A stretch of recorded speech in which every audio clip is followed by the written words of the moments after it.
Bien, bonsoir à vous. Écoutez, demain je pars au Jesus Festival avec mon fils et avec un jeune de l'église et ça va être super. Mais ce soir, je voulais me poser avant de partir avec vous sur la transition en fait qui a eu lieu il y a une semaine maintenant, le 1er juillet, entre l'ancien président de la FPF et le nouveau. Voilà, le nouveau président de la FPF est entré en fonction le 1er juillet, donc c'est Christian Krieger, il s'appelle. Alors j'écorche peut-être son nom parce que je ne suis pas encore habitué à son nom.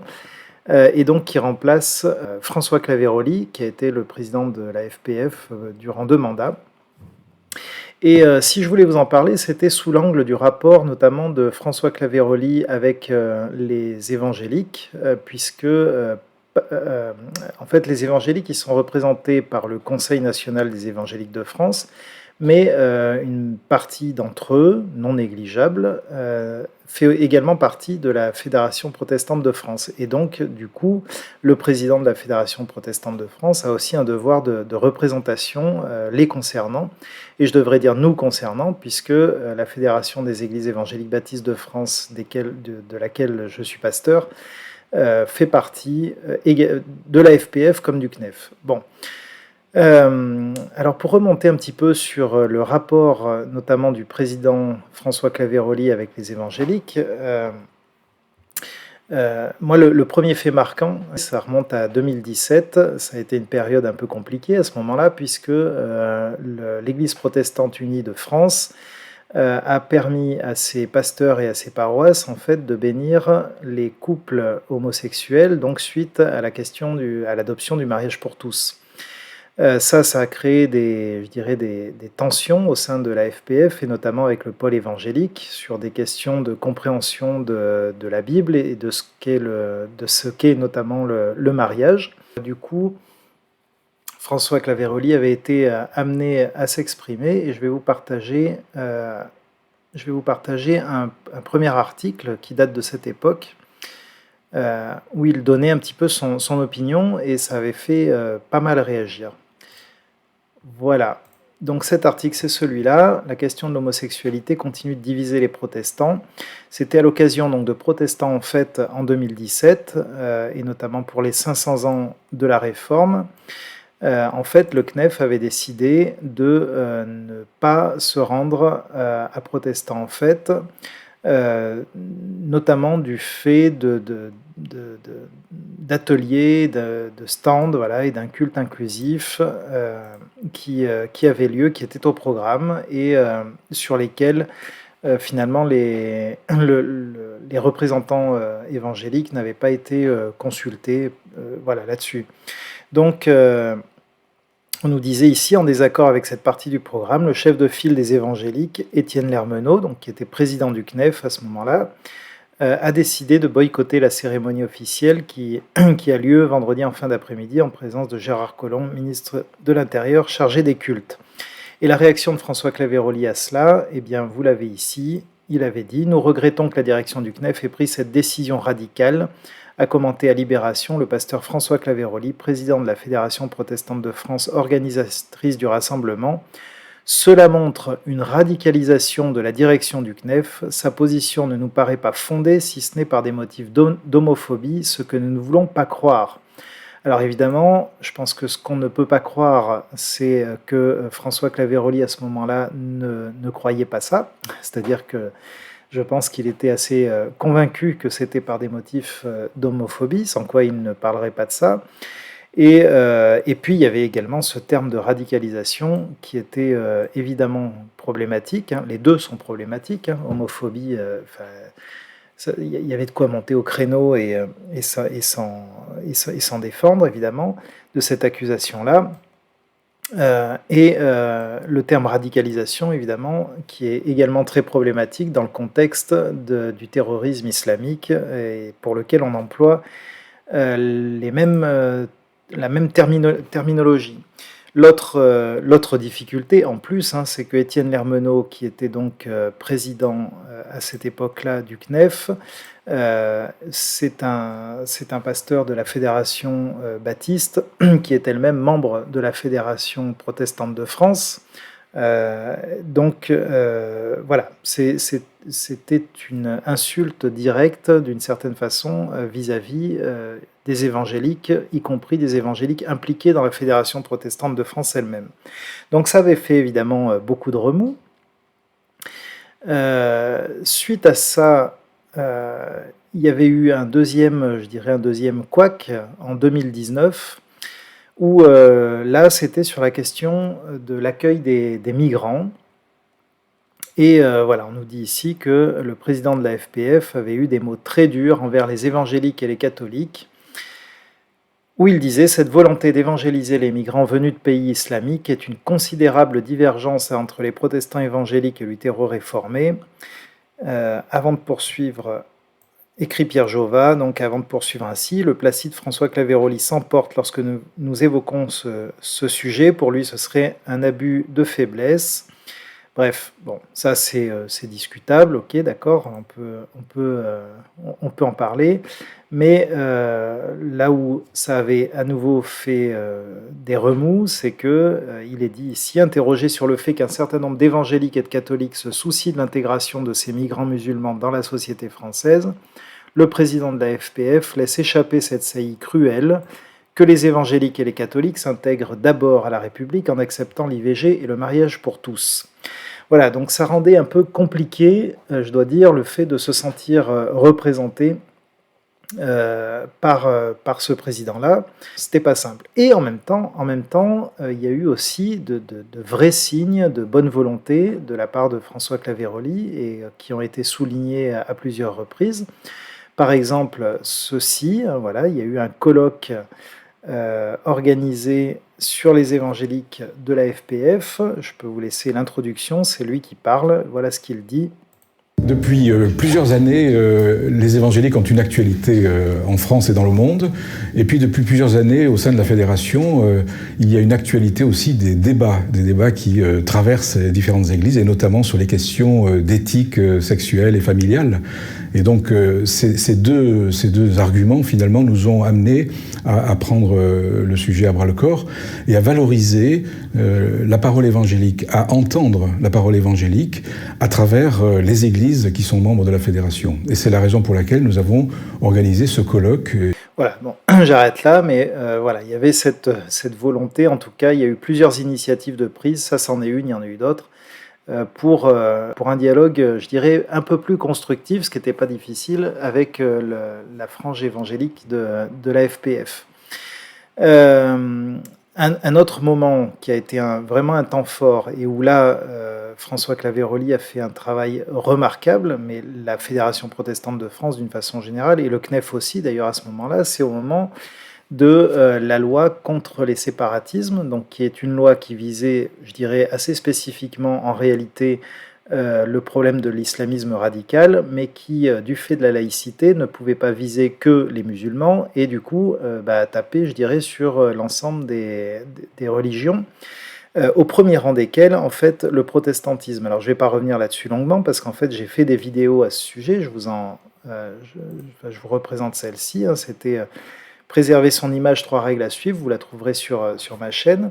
Et là, François Claveroli avait pris la défense des évangéliques parce qu'il avait été auditionné à l'Assemblée nationale et il avait été questionné spécifiquement sur la question des évangéliques qui était vue, ou en tout cas présentée par les députés à ce moment-là, comme étant un problème dans la République, avec des mots très violents qui parlaient également de radicalisation, qui faisaient des parallèles avec une tuerie de masse aux États-Unis, enfin des trucs complètement fous en fait.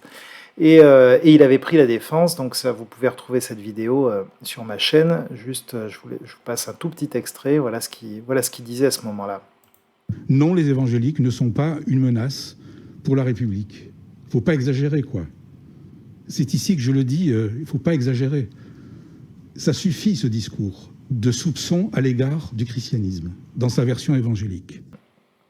Voilà, donc il avait vraiment fait une belle défense et un beau plaidoyer, vraiment bien construit. Je vous invite à aller voir cette vidéo parce que vraiment, il y a des choses à tirer de ça, il y a des choses à apprendre de François Claveroli là sur la manière de préserver son image quand elle est sévèrement écornée par des gens qui refont l'histoire et qui racontent l'histoire à notre place.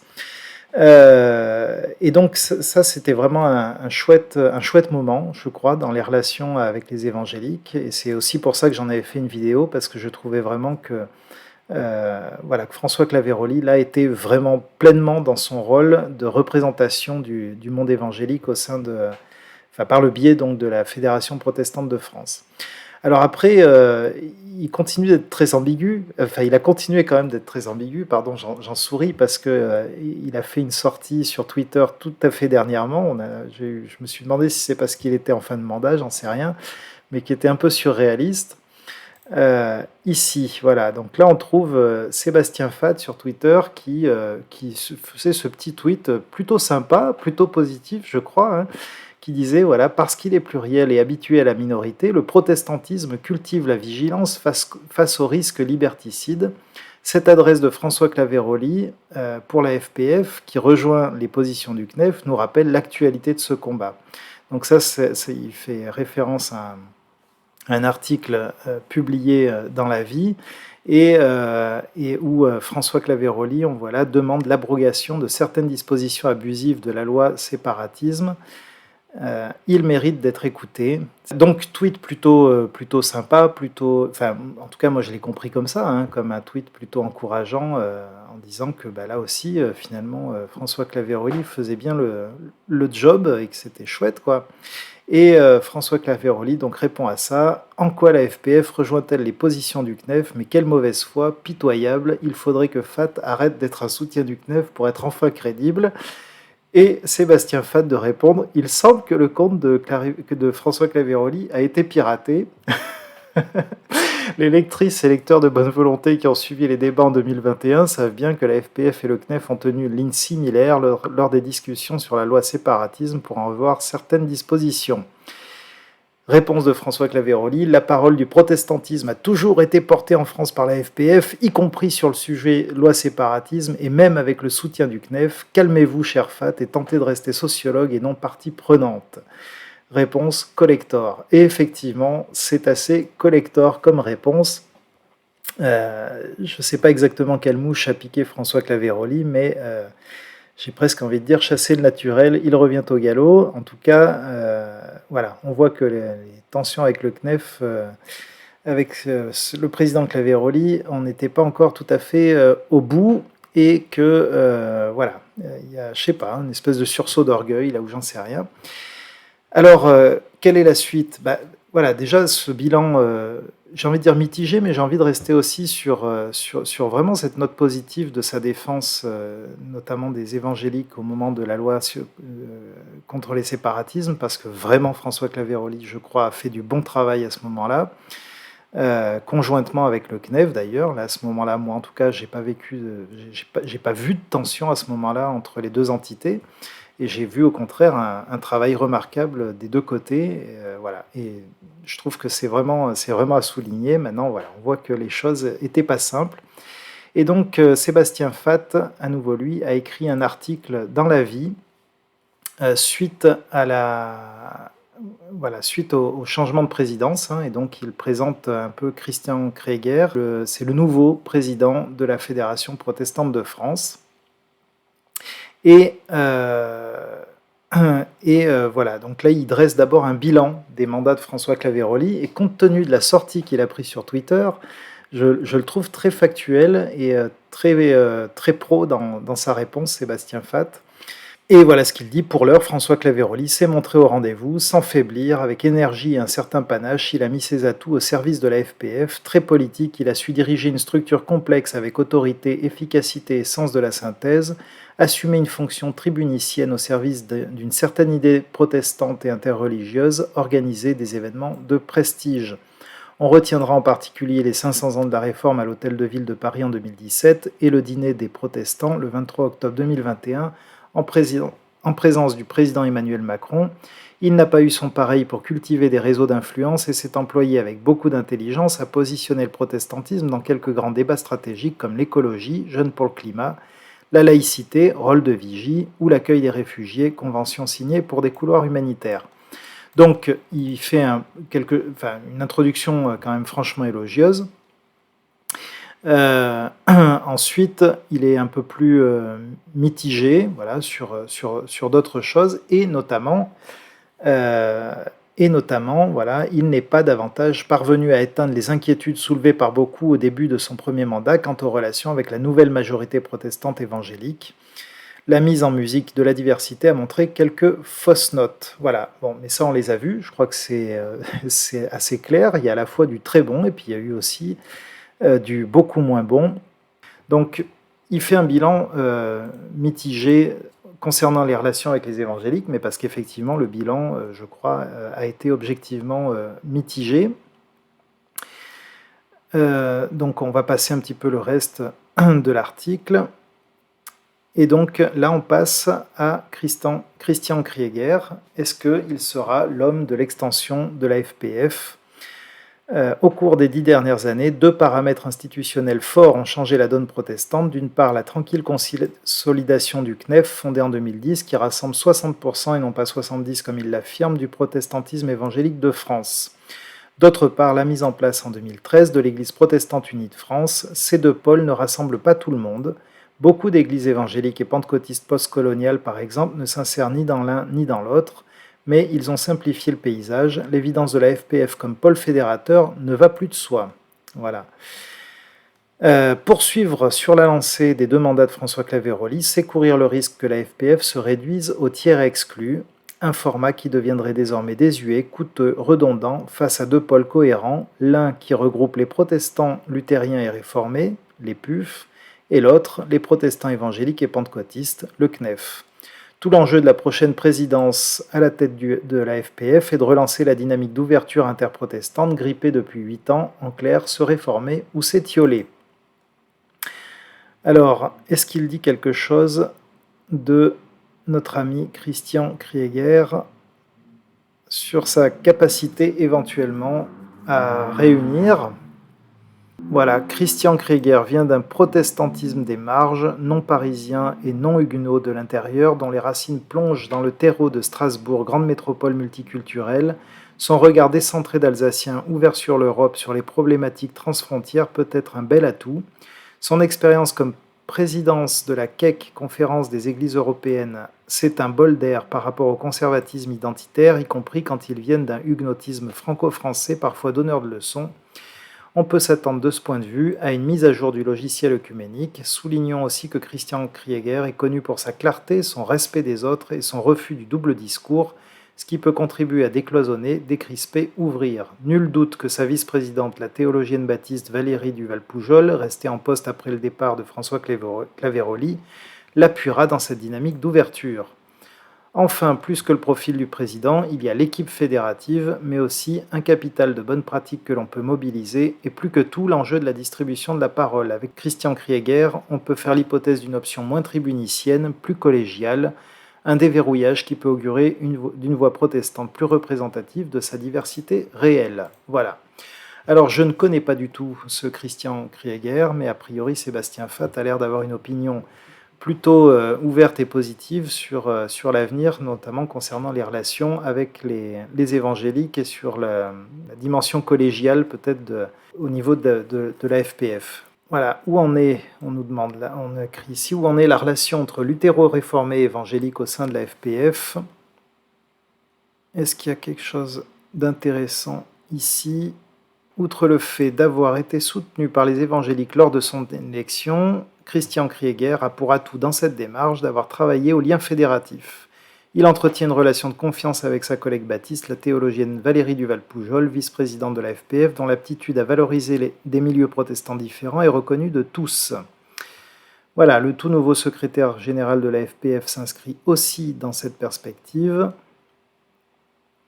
Donc, voilà, cette nouvelle équipe, ça semble plutôt positif pour les relations donc entre les différents courants protestants et notamment avec le pôle évangélique de la FPF. En tout cas, on souhaite bon courage à Christian Krieger et j'espère effectivement qu'on aura un président de toute la diversité évangélique au sein de la FPF. François Claveroli l'a fait avec brio à certains moments et l'a fait avec beaucoup moins de brio à certains autres moments. Il faut reconnaître que ce n'est pas une tâche facile et cette tâche nécessite très certainement nos prières, notre soutien, autant que faire se peut en tout cas. Voilà, Christian, on compte sur toi. Salut!